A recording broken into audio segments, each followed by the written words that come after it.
ಬನ್ನಿ ಸ್ನೇಹಿತರೆ, ನಮ್ಮ ನಮಸ್ತೆ ಹಿಂದೂಸ್ತಾನ್ ಹಿಂದಿನ ಎಪಿಸೋಡ್ಗೆ ಎಲ್ಲರಿಗೂ ಸ್ವಾಗತ ಸುಸ್ವಾಗತ. ನೋಡಿ, ಈ ಆಮ್ ಆದ್ಮಿ ಪಕ್ಷ ಅಂತ ಅಂದ್ಬಿಟ್ಟು ಈ ಆಮ್ ಆದ್ಮಿ ಪಕ್ಷದ ಬಗ್ಗೆ ಭಾಳ ಭ್ರಮನಿರಸನವಾಗಿದೆ. ಯಾಕೆ ಭ್ರಮನಿರಸನವಾಗಿದೆ ಅಂತಂದರೆ, ಅಣ್ಣಾ ಹಜಾರೆ ಭ್ರಷ್ಟಾಚಾರದ ವಿರುದ್ಧ ಇದು ರಾಮಲೀಲಾ ಮೈದಾನದಲ್ಲಿ ಏನಾಗುತ್ತೆ, ಬಾಬಾ ರಾಮದೇವ್ ಅವ್ರನ್ನ ಆಮರಣಾಂತ ಮುಷ್ಕರ ಮಾಡಬೇಕು ಅಂತಿದ್ದವ್ರು ಎಬ್ಬಿಸ್ಬಿಡ್ತಾರೆ.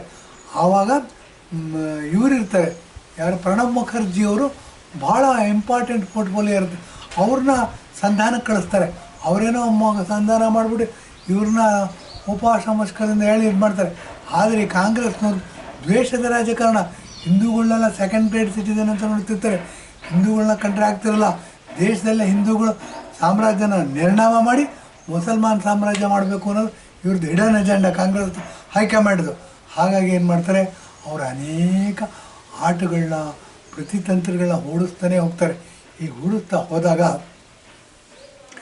ಏನಾಗುತ್ತೆ, ಅಣ್ಣಾ ಹಜಾರೆ ಅಂತ ಅಂದ್ಬಿಟ್ಟು ರಾಲೇಗಾಂವ್ ಸಿದ್ದಿ ಅಂದ್ಬಿಟ್ಟು ಮಹಾರಾಷ್ಟ್ರದಲ್ಲಿ ಭಾಳ ಭ್ರಷ್ಟಾಚಾರದ ವಿರುದ್ಧ ಹೋರಾಡ್ತಾರೆ.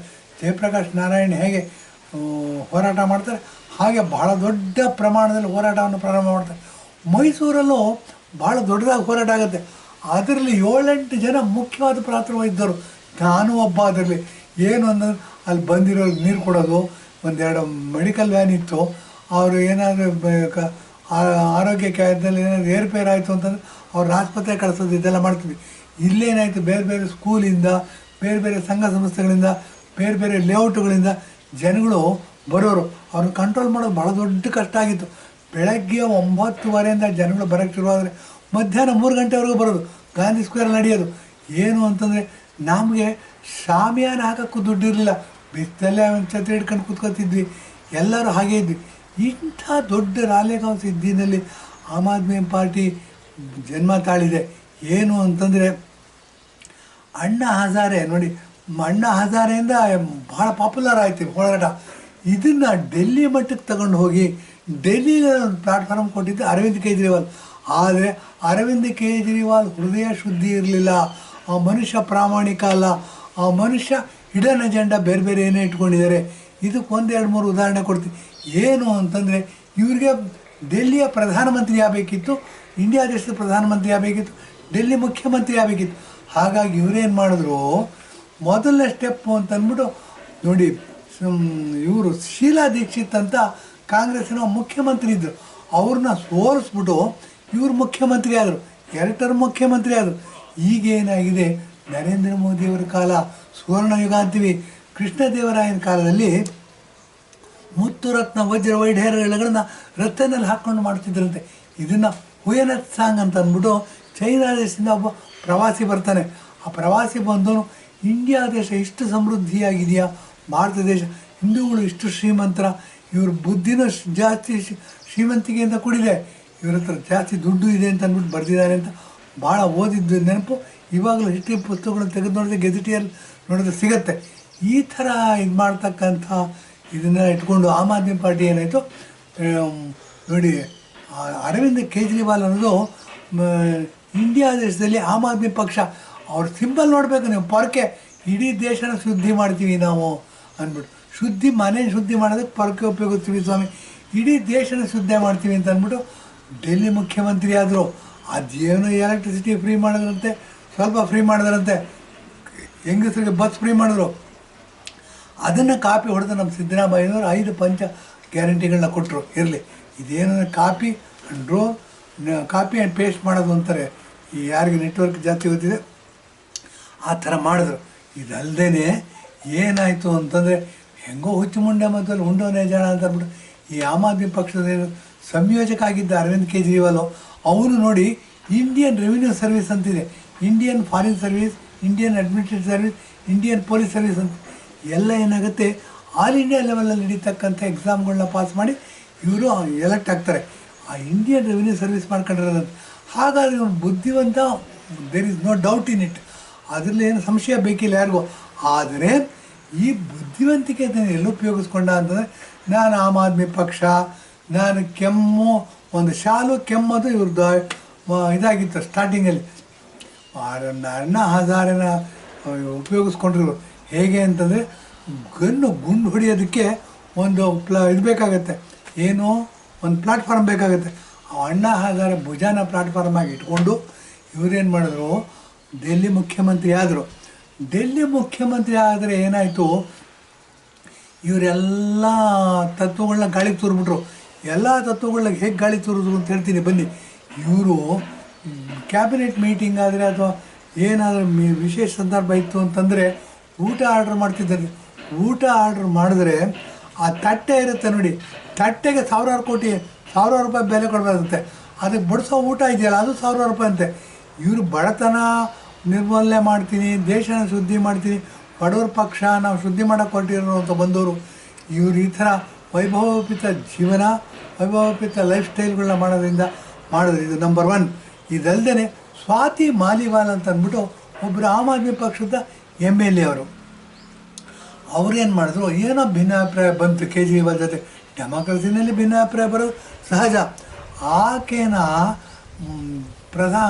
ಮುಖ್ಯಮಂತ್ರಿ ಆಗಿರ್ತಕ್ಕಂಥವ್ರು ಅವ್ರ ಮನೆಗೆ ಆಫೀಸ್ಗೆ ಕರೆಸ್ಬಿಟ್ಟು ಹಿಡ್ಕೊಂಡು ಹೊಡೆದ್ರಂತೇಳಿ. ಹೆಂಗಸರಿಗೆ ಏನು ಮರ್ಯಾದೆ ಕೊಡ್ತಾರೆ ಆಮ್ ಆದ್ಮಿ ಪಕ್ಷ? ಇವ್ರಿಗೆ ಓಟ್ ಬೇಕಿತ್ತು, ಏನು ಮಾಡಿದ್ರು, ಡೆಲ್ಲಿನಲ್ಲಿ ಹೆಂಗಸರಿಗೆ ಬಸ್ ಫ್ರೀ ಅಂತ ಮಾಡಿದ್ರು. ಇದಲ್ಲ ರೀ, ಏನು ನಮ್ಮ ಮಾನ, ನಮ್ಮ ಮರ್ಯಾದೆ, ನಮ್ಮ ಸ್ವಾಭಿಮಾನ ನಾವು ಇಟ್ಕೋಬೇಕು ಅಂತಂದರೆ ಈ ಫ್ರೀಗಳನ್ನೆಲ್ಲ ಧಿಕ್ಕರಿಸ್ಬೇಕು. ಕರ್ನಾಟಕದಲ್ಲೂ ಧಿಕ್ಕರಿಸ್ಬೇಕು. ಇಲ್ಲಾಂದರೆ ಭಿಕ್ಷುಕರಾಗ್ಬಿಡ್ತೀವಿ. ಭಿಕ್ಷುಕರಿಗೆ ಆತ್ಮಾಭಿಮಾನ ಇರಲ್ಲ, ಆತ್ಮಗೌರವ ಇರಲ್ಲ, ಮರ್ಯಾದೆ ಇರೋದಿಲ್ಲ, ಏನಾಗುತ್ತೆ ಸ್ಟ್ರಾಂಗ್ ಆಗೂ ಇರೋದಿಲ್ಲ. ಇದನ್ನು ಹೇಳೋದಕ್ಕೆ ಇಷ್ಟಪಡ್ತೀನಿ. ಈ ಸ್ವಾತಿ ಮಾಲಿವಾಲ್ ಅಂತ ಆಮ್ ಆದ್ಮಿ ಪಕ್ಷದ MLAನ ಹಿಡ್ಕೊಂಡು ಹೊಡೆದ್ರಂತೆ. ಈ ಅರವಿಂದ್ ಕೇಜ್ರಿವಾಲ್ ನೋಡ್ತಾ ಕೂತಿದ್ದಂತೆ. ಅವನ ಆರ್ಡ್ರ್ ಮಾಡಿದ್ದಂದ್ರೆ ಒದ್ರು ಅಂತ ಭಾಳ ವಹಾಪೋಗಳು ಇಂಟರ್ನೆಟ್ಟಲ್ಲಿ ಓಡಾಡ್ದು ಇರಲಿ. ಈ ಥರ ಮಾಡ್ತಕ್ಕಂಥ ಪಕ್ಷ ಹೆಂಗಸರಿಗೆ ಏನು ಮರ್ಯಾದೆ ಕೊಡುತ್ತೆ? ಇವರು ಹೆಂಗಸನ್ನ ಕರ್ಕೊಂಬಂದ್ಬಿಟ್ಟು ಮನೇಲಿ 4 ಗೋಡೆ ಮಧ್ಯೆ ಒದ್ರೆ ನಿಜವಾಗ್ಲೂ ಮರ್ಯಾದೆಗೆ ಎಷ್ಟಲ್ಲ. ನಾವು ಜಯಚಂದ್ ಮತ್ತು ಪೃಥ್ವಿರಾಜನ ಕಥೆ ಓದ್ತೀವಿ. ಪೃಥ್ವಿರಾಜ ಏನು ಮಾಡ್ತಾನೆ, ಸಂಯುಕ್ತನ ಮದುವೆ ಆಗ್ತಾನೆ, ಎತ್ಕೊಂಬಂದು ಮದುವೆ ಆಗ್ತಾನೆ. ಅವನು ಭಾಳ ದೊಡ್ಡ ಬಲಿಷ್ಠ ರಾಜನಾಗಿ ಬೆಳಿತಾನೆ. ಇದು ಹಿಸ್ಟ್ರಿ ಒಳಗೆ ಓದ್ತೀವಿ. ಇದೆಲ್ಲ ಓದ್ತಕ್ಕಂಥವ್ರು ನಾವು. ಈ ಆಮ್ ಆದ್ಮಿ ಪಕ್ಷ ನೋಡಿ, ಅವನು ಕ್ರಿಪ್ಟೋ-ಕ್ರಿಶ್ಚಿಯನ್ ಅಂತಂದರೆ ಹಿಡನ್ ಅಜೆಂಡಾ ಇಟ್ಕೊಂಡಿರ್ತಕ್ಕಂಥ ಕ್ರಿಶ್ಚಿಯನ್.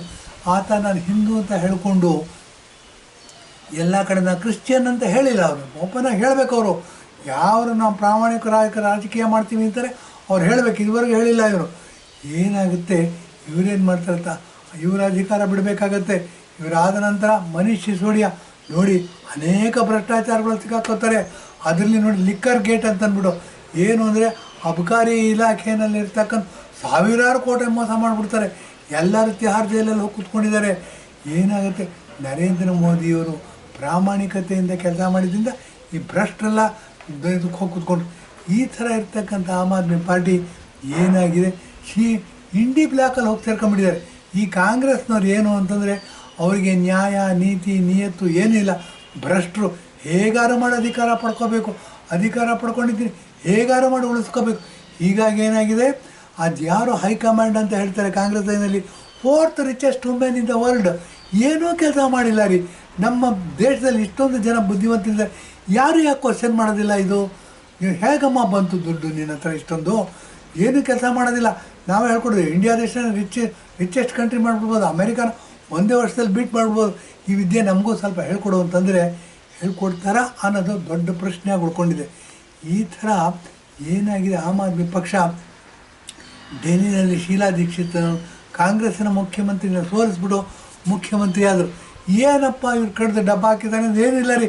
ನಾನು 2 ಸರಿ ಡೆಲ್ಲಿಗೆ ಹೋಗಿ ಬಂದಿದ್ದೀನಿ. ಅದಾದಮೇಲೆ ಆಮ್ ಆದ್ಮಿ ಪಕ್ಷ ಬಂದ ಮೇಲೆ ಏನಾಗಿದೆ, ಏನೂ ಇಂಪ್ರೂವ್ ಆಗಿಲ್ಲ. ಎಲ್ಲ ಹರಕು ರೋಡುಗಳು ಮತ್ತು ಎಲೆಕ್ಟ್ರಿಸಿಟಿ ಏನು ಅಂತ ಹೇಳ್ಕೊಳ್ಳೋಂಥ ಇದಾಗಿಲ್ಲ, ನೀರು ಅಂತ ಹೇಳ್ಕೊಳ್ಳೋಂಥ ಇದಾಗಿಲ್ಲ. ಏನೋ ಎನ್ವಿರಾನ್ಮೆಂಟ್ ಕ್ಲೀನ್ ಮಾಡ್ತೀವಿ ಅಂದರು, ಅದೇ ಹೊಗೆ, ಅದೇ ಇದು, ಅದೇ ಚಳಿಗಾಲದಲ್ಲಿ ಬರ್ತಕ್ಕಂಥದ್ದೆಲ್ಲ ಹಾಗೇ ಇದೆ. ಇಂಥ ಇದು ಏನು ಅಂತಂದರೆ ಆಮ್ ಆದ್ಮಿ ಪಕ್ಷದಲ್ಲಿರ್ತಕ್ಕಂಥ ಕೆಲವರು ಏನು ಮುಂದಾಳುಗಳಿದ್ದರು, ಆಮ್ ಆದ್ಮಿ ಪಕ್ಷ ಅವರ ಆಸ್ತಿಗಳು ಇಂಪ್ರೂವ್ ಆಯಿತು ಅನ್ನೋದು ಬರೀ ಹೇಳಿದ್ರೆ ಸಾಲದು. ನಿಮ್ಗೆ ಉದಾಹರಣೆ ಕೊಡ್ತೀನಿ ನೋಡಿ. TV ಮೀಡಿಯಾಗಳಲ್ಲಿ ಇಡ್ಬೋದು, ಶೀಶ್ ಮಹಲ್ ಅಂತ ನೀವು ಕೇಳಿರ್ತೀರ. ಎಲ್ಲ ಟಿ ವಿನಲ್ಲೂ ಬರುತ್ತೆ ಶೀಶ್ ಮಹಲ್ ಅಂತ. ಈ ಅರವಿಂದ್ ಕೇಜ್ರಿವಾಲು ಆಮ್ ಆದ್ಮಿ ಪಕ್ಷದ ಮುಖ್ಯಮಂತ್ರಿ ಆಗಿದ್ದಾಗ ಸಾಮಾನ್ಯವಾದ ಮನೆಯಲ್ಲಿದ್ದರು. ನಮ್ಮಲ್ಲಿ ನಾವು ಮೈಸೂರಲ್ಲಿ ಬೆಂಗಳೂರಲ್ಲಿ ನೋಡ್ಬೋದು. ಆದರೆ ಈಗ ಅರಮನೆ ಥರ ಮನೆ ಕಟ್ಸ್ಕೊಂಡಿದ್ದಾರಂತೆ. 1 ಕಿಲೋಮೀಟ್ರ್ ದೂರದಲ್ಲೇ ಇದು ರಿಸ್ಟ್ರಿಕ್ಷನ್, ಮುಖ್ಯಮಂತ್ರಿ ನೋಡೋಕ್ಕೆ ಹೋಗಬೇಕು ಅಂತಂದರೆ ಈ ಥರ ಎಲ್ಲ ಮಾಡ್ಕೊಂಡು ಇವರು ಏನೋ ಒಂದು ಡಬ್ಬಾ ಕಾರ್ ಇಟ್ಕೊಂಡಿದ್ದಾರೆ, ಅದೆಲ್ಲ ಓಡಾಡ್ತಾರೆ ಅಂತಂದರೆ ಇಂಪೋರ್ಟೆಡ್ ಕಾರ್ಗಳನ್ನ ಇಟ್ಕೊಂಡಿದ್ದಾರೆ. ಮತ್ತು ಮನೀಶ್ ಸಿಸೋಡಿಯಾ ಅಂತ ಉಪಮುಖ್ಯಮಂತ್ರಿ ಆಗಿದ್ದರು, ಇವ್ರದ್ದು ಜೈಲೇ ಮನೆ ಆಗ್ಬಿಟ್ಟಿದೆ. ಇವರು ತಿಹಾರ್ ಜೈಲೇ, ಇವರು ಉಪಮುಖ್ಯಮಂತ್ರಿ ಆಗಿರೋಷ್ಟು ಕಾಲದಲ್ಲೂ ಇವರು ತಿಹಾರ್ ಜೈಲಲ್ಲೇ ಇದ್ದರು. ಏನು ಈಗ ಎಲೆಕ್ಷನ್ನಲ್ಲಿ ಸ್ವಲ್ಪ ಹೊರಗೆ ಬಂದಿದ್ದಾರೆ. ಈ ಥರ ಅತ್ಯಂತ ಭ್ರಷ್ಟ, ಅತ್ಯಂತ ದುಷ್ಟ, ಅತ್ಯಂತ ಕೆಟ್ಟ, ಅತ್ಯಂತ ಅಪ್ರಾಮಾಣಿಕ, ಅತ್ಯಂತ ದೇಶ ವಿರೋಧಿ ಪಕ್ಷ ಆಮ್ ಆದ್ಮಿ ಪಕ್ಷ ಹೊರಬಿಟ್ಟಿದೆ. ಇದನ್ನು ಯಾಕೆ ಹೇಳ್ತೀನಿ ಅಂತಂದರೆ, ಇವರು ಕಾಂಗ್ರೆಸ್ನ ಸೋಲಿಸ್ತಾರೆ. ಇವರು ಶೀಲಾ ದೀಕ್ಷಿತ್ ಕಾಂಗ್ರೆಸ್ನ ವಿರುದ್ಧ ಹೋರಾಡ್ತಾರೆ, ಆದರೆ ಇಂಡಿ ಬ್ಲಾಕ್ ಮಾಡಿಕೊಂಡು ಕಾಂಗ್ರೆಸ್ನ ತೆಕ್ಕೆನಲ್ಲಿ ಹೋಗಿ ಕೂತ್ಕೋತಾರೆ ಇವರು. ಇದು ಗಮನದಲ್ಲಿಟ್ಕೋಬೇಕಾಗಿರೋ ಅಂಶ. ಇದೇ ಥರ ಮಮತಾ ಬ್ಯಾನರ್ಜಿ ಮಾಡಿದ್ದಾಳೆ, ಇದೇ ಥರ DMK ಪಕ್ಷ ಮಾಡಿದೆ. ಇವರೇನು ಅಂದರೆ ನರೇಂದ್ರ ಮೋದಿಯವರು ಒಳ್ಳೆಯ ಕೆಲಸ ಮಾಡ್ತಾಯಿದ್ದಾರೆ. ಇಡೀ ಪ್ರಪಂಚದಲ್ಲಿ ಇಂಡಿಯಾ ದೇಶವನ್ನು ನಂಬರ್ 1 ಆರ್ಥಿಕ ಶಕ್ತಿಯಾಗಿ ಬೆಳೆಸಬೇಕು, ನಂಬರ್ 1 ಮಿಲಿಟ್ರಿ ಶಕ್ತಿಯಾಗಿ ಬೆಳೆಸಬೇಕು ಅಂತ ಪಣ ತೊಟ್ಟು ಮಾಡ್ತಾಯಿದ್ದಾರೆ. ಅವರಿಗೆ ನೋಡಿ ಹೆಂಡತಿ ಇಲ್ಲ, ಮಕ್ಕಳಿಲ್ಲ, ಅವರು ಸನ್ಯಾಸಿ ಥರ ಜೀವನ ನಡೆಸ್ತಾ ಇದ್ದಾರೆ. ಅವ್ರು ಪ್ರೋತ್ಸಾಹ ಮಾಡ್ತಿರೋಂಥವ್ರು ನೋಡಿ, ಯೋಗಿ ಆದಿತ್ಯನಾಥ್ ನೆಕ್ಸ್ಟ್ ಪ್ರಧಾನಮಂತ್ರಿ ಆಗಿರೋಕ್ಕೆ ಸಂಪೂರ್ಣವಾದ ಯೋಗ್ಯತೆ ಇರತಕ್ಕಂಥ, ಅವರು ಸಹ ಮದುವೆ ಆಗಿಲ್ಲ, ಅವರು ಸಹ ಬ್ರಹ್ಮಚಾರಿ. ಇಂಥವ್ರನ್ನ ಇಟ್ಕೊಂಡು ರಾಜಕೀಯ ಮಾಡೋದು ಬಿಟ್ಟುಬಿಟ್ಟು ಆಮ್ ಆದ್ಮಿ ಪಕ್ಷಕ್ಕೆ ನಾವು ಬೆಂಬಲ ತೋರಿಸ್ಬಿಟ್ಟು, ಏನೋ ನಮ್ಮ ಅದೃಷ್ಟ ಚೆನ್ನಾಗಿತ್ತು, 2 ಟರ್ಮ್ ಮಾಡಿಬಿಟ್ಟು 3ನೇ ಟರ್ಮಲ್ಲಿ ಆಮ್ ಆದ್ಮಿ ಪಾರ್ಟಿ ಸೋತೋಯ್ತು. ಪರ್ವೇಶ್ ವರ್ಮಾ ಅಂತಲೇ ಯಾರಿದ್ದಾನೆ, ಆತ ಅರವಿಂದ್ ಕೇಜ್ರಿವಾಲ್ನ ಸೋಲಿಸ್ದ. ಆದರೆ ಉಪಮುಖ್ಯಮಂತ್ರಿಯಾಗಿ ಪ್ರಮಾಣ ವಚನ ಸ್ವೀಕರಿಸ್ತೇನೆ, ಅದು ಬಹಳ ಸಂತೋಷದ ವಿಷಯ. ಈಗ ರೇಖಾ ಗುಪ್ತಾ ಅಂತಕ್ಕಂಥ ಒಂದು ವ್ಯಾಪಾರಿ ಸಮುದಾಯದಿಂದ ಬಂದಿರತಕ್ಕಂಥ ಮಹಿಳೆ ಹೆಂಗಸು ದೆಹಲಿಯ ಮುಖ್ಯಮಂತ್ರಿಯಾಗಿದ್ದಾಳೆ. ಅವಳು 2 ಪೋರ್ಟ್ಫೋಲಿಯೋವನ್ನು ಇಟ್ಕೊಂಡಿದ್ದಾಳೆ, ಒಂದು ಗೃಹ ಇಲಾಖೆ, ಮತ್ತೊಂದು ಆರ್ಥಿಕ, ಹೋಮ್ ಮತ್ತು ಫೈನಾನ್ಸ್ ಡಿಪಾರ್ಟ್ಮೆಂಟ್ನ ಹಾಕಿ ಇಟ್ಕೊಂಡಿದ್ದಾರೆ. ಓದಿದ್ದು ಜ್ಞಾಪಕ. ಯಾರಾದರೂ ತಿದ್ದೋ ಹಂಗಿದ್ರೆ ತಿದ್ಬೋದು, ಕರೆಕ್ಟ್ ಮಾಡ್ಕೋತೀವಿ. ಬಟ್ ಸರಿ ಇದೆ ಅಂತ ನಮ್ಮ ಅಭಿಪ್ರಾಯ. ಈ ಥರ ಮಾಡಿಕೊಂಡು ಈಗೇನಾಗಿ 3 ವರ್ಷದ ದುರಾಡಳಿತದಲ್ಲಿ 10 ವರ್ಷದ ಭ್ರಷ್ಟಾಚಾರದ ಅವಧಿಯಲ್ಲಿ ಏನು ನಾವು ಅದು ಮಾಡಿಬಿಡ್ತೀವಿ ಇದು ಮಾಡಿಬಿಡ್ತೀವಿ ಅಂತ ಮೀಸೆತ್ಕೊಂಡು ಬಂದವರು ಮೂಲೆ ಸೇರಿಕೊಂಡಿದ್ದಾರೆ. ಯಾರು ಪ್ರಾಮಾಣಿಕರಿದ್ದರೂ ಪ್ರಾಮಾಣಿಕತೆ ಗೆದ್ದಿದೆ. ನರೇಂದ್ರ ಮೋದಿಯವ್ರ ಕಾಲದಲ್ಲಿ ನೋಡಿ, ನಾವು ಹಿಂದೂ ರಾಷ್ಟ್ರ ಆಗೋದಕ್ಕೆ 3ನೇ ಹೆಜ್ಜೆ ಇಟ್ಟಿದ್ದೀವಿ. ಹಿಂದೂ ರಾಷ್ಟ್ರ ಮಾಡಬೇಕು. ಯಾಕೆ ಅಂತಂದರೆ ಹಿಂದೂಗಳು ಜಾಸ್ತಿ ಇರ್ತಕ್ಕಂಥವ್ರು. ಪಾಕಿಸ್ತಾನ ಮುಸಲ್ಮಾನರಿಗೋಸ್ಕರ ಸಪ್ರೇಟ್ ದೇಶ ಮಾಡಿಕೊಟ್ಟು ಸಾವರ್ನೆಲ್ಲ ಪಾಕಿಸ್ತಾನ ಅಂತ ಡಿಕ್ಲೇರ್ ಮಾಡಿದಾಗ ಉಳಿದಿದ್ದು ಹಿಂದೂಗಳಿಗೋಸ್ಕರ ಹಿಂದೂ, ಅದನ್ನು ಕರೀರಿ, ಡೆಮಾಕ್ರಸಿಗೆ ಬೆಲೆ ಬರುತ್ತೆ. ಅದು ಕರೆಯೋಕ್ಕೆ ರೆಡಿ ಇಲ್ಲ ನೀವು.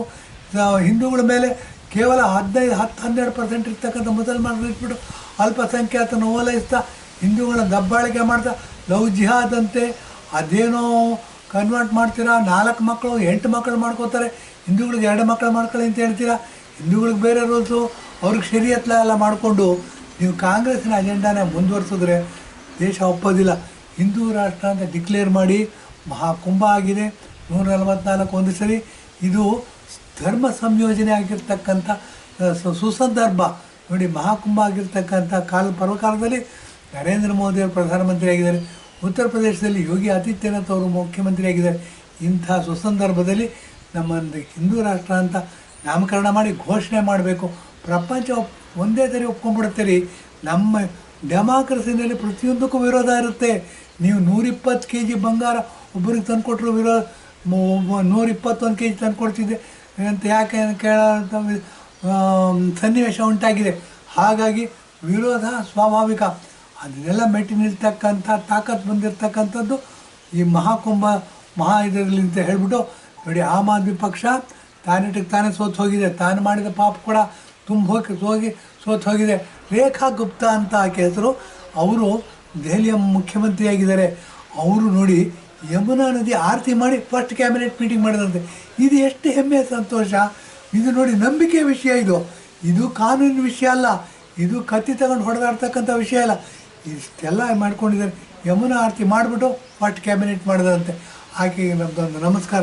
ನಮ್ಮತ್ತ ಹಿಂದೂಸ್ತಾನ್ ಪ್ರಕಾರ ಈಗ ಸುಸಂದರ್ಭ 44 ವರ್ಷಗಳಲ್ಲಿ ಮಹಾಕುಂಭ ನಡೆದಿದೆ. ಆಮ್ ಆದ್ಮಿ ಪಕ್ಷ ಸೋತು ಹೋಗಿದೆ. ಏನಾಗಿದೆ, ನಮ್ಮ ಹಿಂದೂಗಳಿಗೆ ಒಳ್ಳೆಯದಾಗತಕ್ಕಂಥ ಸನ್ನಿವೇಶ ಬಂದಿದೆ. ಈ ಸನ್ನಿವೇಶ ಸದುಪಯೋಗ ಪಡಿಸ್ಕೊಂಡು ನಮ್ಮ ದೇಶವನ್ನು ಹಿಂದೂ ರಾಷ್ಟ್ರ ಅಂತ ಘೋಷಣೆ ಮಾಡಬೇಕು ಅಂತ ಹೇಳಿ ಇಂದಿನ ಎಪಿಸೋಡ್ ಮುಗಿಸ್ತಾ ಇದ್ದೀನಿ. ಧನ್ಯವಾದ, ನಮಸ್ಕಾರ.